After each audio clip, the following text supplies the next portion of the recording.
श्री गणेशाय नमः। नमस्कार मित्रों, स्वागत करती हूँ मैं आप सभी का आपके अपने चैनल ज्ञान गंगा में।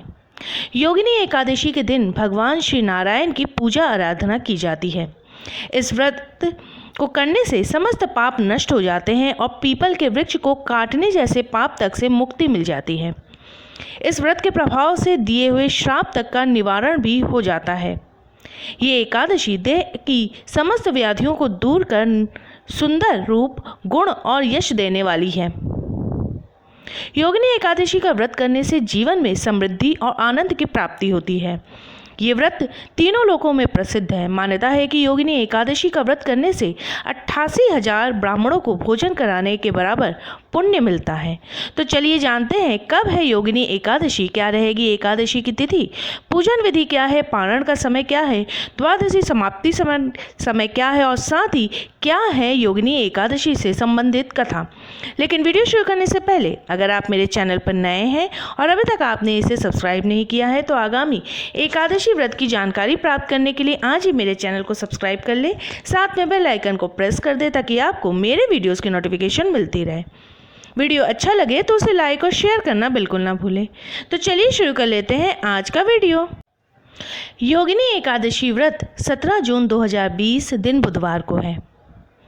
एकादशी तिथि का प्रारंभ होगा 16 जून 2020 दिन मंगलवार को सुबह 5:40 पर और समाप्ति होगी 17 जून 2020 दिन बुधवार को सुबह 7:50 पर। पारण का समय रहेगा 18 जून 2020 दिन बृहस्पतिवार को सुबह 5:23 से 8:11 तक। कुल अवधि रहेगी पारण की 2 घंटे 48 मिनट की। द्वादशी तिथि समापन का समय रहेगा 18 जून 2020 दिन बृहस्पतिवार को सुबह 9:39 पर। योगिनी एकादशी के उपवास की शुरुआत दशमी तिथि की रात्रि से ही हो जाती है।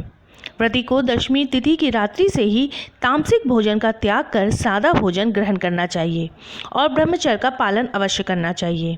हो सके तो जमीन पर ही सोएं। प्रातःकाल उठकर नित्य कर्म से निवृत्त होकर स्नानादि के पश्चात व्रत का संकल्प ले। फिर कुंभ स्थापना कर उस पर भगवान विष्णु की मूर्ति रख उनकी पूजा करे।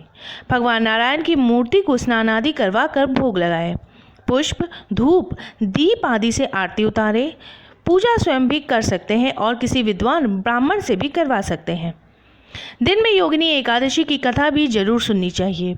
इस दिन दान कर्म करना भी बहुत कल्याणकारी माना जाता है। पीपल के पेड़ की पूजा भी इस दिन अवश्य करनी चाहिए। रात्रि में जागरण करना भी आवश्यक करना चाहिए। इस दिन वैष्णव से भी दूर रहना चाहिए और सात्विक जीवन जीना चाहिए। तो चलिए जानते हैं कि योगिनी एकादशी से संबंधित कथा क्या है। योगिनी एकादशी व्रत कथा।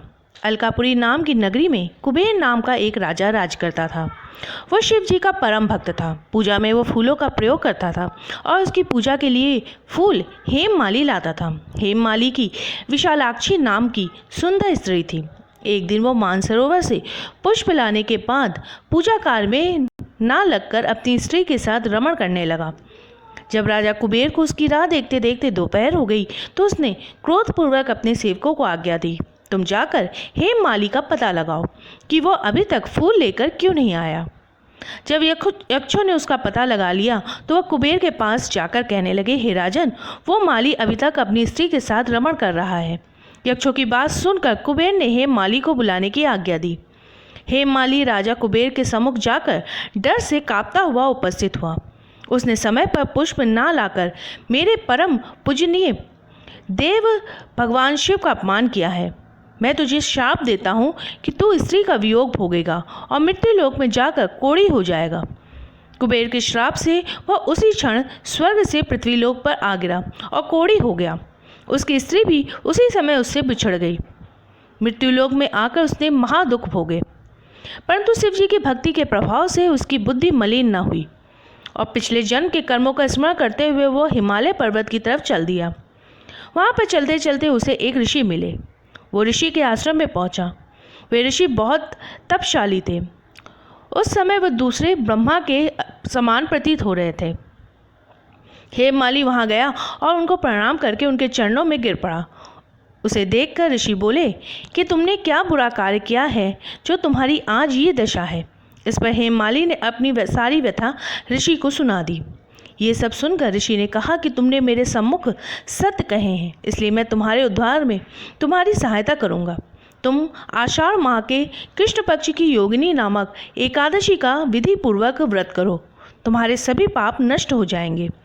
इस पर हेममाली बहुत प्रसन्न हुए और मुनि के वचनों के अनुसार योगिनी एकादशी का व्रत किया। इसके प्रभाव से वह फिर से अपने पुराने रूप में वापस आ गया और अपनी स्त्री के साथ प्रसन्न पूर्वक रहने लगा। योगिनी व्रत की कथा श्रवण का फल 88 सहस्त्र ब्राह्मणों को भोजन कराने के बराबर है। इसके व्रत से समस्त पाप दूर हो जाते हैं। तो ये थी कथा योगिनी एकादशी की। मेरे वीडियो में अंत तक बने रहने के लिए आपका बहुत बहुत धन्यवाद। फिर मिलेंगे किसी नए वीडियो के साथ।